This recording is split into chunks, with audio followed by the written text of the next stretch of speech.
Friends, मैं Amit Kaushal, Jupiter study abroad consultant Chandigarh से। आज की जो वीडियो बना रहा हूँ, there has been change in English proficiency tests in Australia. तो मैंने सोचा है कि इसके बारे में आपको वीडियो बना के बताऊं। जो चेंज आया है, जो उन्होंने नई गाइडलाइंस अभी आई हैं डिपार्टमेंट ऑफ होम अफेयर्स की तरफ से, वो ना सिर्फ स्टूडेंट वीज़ा के लिए बल्कि हर एक उस वीज़ा के लिए जहाँ पे इंग्लिश प्रोफिशिएंसी की रिक्वायरमेंट है, उसके लिए कुछ चेंजेस किए हैं। जो चेंजेस किए हैं वो आइल्स पे नहीं किए। जो major second most popular test अगर हम बोले जो स्टडी अब्रॉड के लिए स्टूडेंट्स यूज करते हैं, वो है Pearson test of English, PTE जिसको बोलते हैं। तो इसमें इन्होंने चेंजेस किए हैं जो कि I think as a candidate, as a student या एज ए फैमिली या पेरेंट्स, आपको पता होना बहुत ज़रूरी है। क्योंकि हो सकता है आपने पीटी का एग्ज़ाम दे दिया हो सकता है आप तैयारी कर रहे हो। क्योंकि ये जो नई गाइडलाइंस है, ये 7th ऑफ अगस्त से इम्प्लीमेंट हो जाएंगी। यानी कि आज 7th ऑफ अगस्त है, तो आज से ये जो गाइडलाइंस हैं, अगर ऑस्ट्रेलिया में आप किसी भी कैटेगरी में वीज़ा अप्लाई कर रहे हो, तो जो आइल्स के बैंड्स के इक्विवेलेंट जो पीटी का स्कोर है, उसमें चेंजेस आए हैं।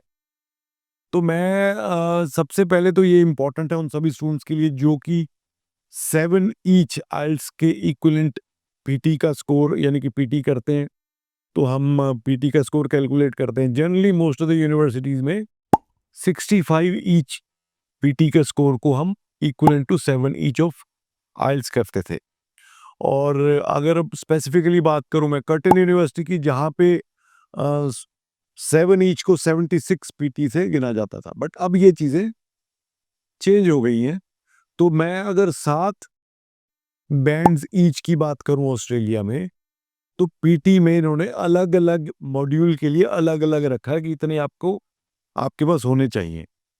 लिसनिंग में आपके 58 भी अगर होंगे तो 7 बैंड में गिने जाएंगे। अब ये नोट कर लेना, कॉपी पेन ले लो। Listening 58, reading 59, writing 69। यानी कि 65 पे आपको पहले 7 बैंड्स के इक्विवेलेंट दिया जाता था, अब वो नहीं है। तो आपको राइटिंग में 69 लेने पड़ेंगे और स्पीकिंग में 76 लेने पड़ेंगे। तो ये वही चीज हो गई। कर्टन यूनिवर्सिटी में ओवरऑल एंड ईच 76 मांगते थे वो 7 ईच के इक्विवेलेंट, अगर आपने नर्सिंग में एडमिशन लेनी थी। जिन्होंने ली है या जो नर्सिंग के लिए कोशिश कर रहे थे, उनको शायद पता होगा, उनके एजेंट ने बताया भी होगा। तो अब listening 58, reading 59, writing 69 and speaking 76 चाहिए to be able to qualify for 7 each, अगर आपने पीटी किया है।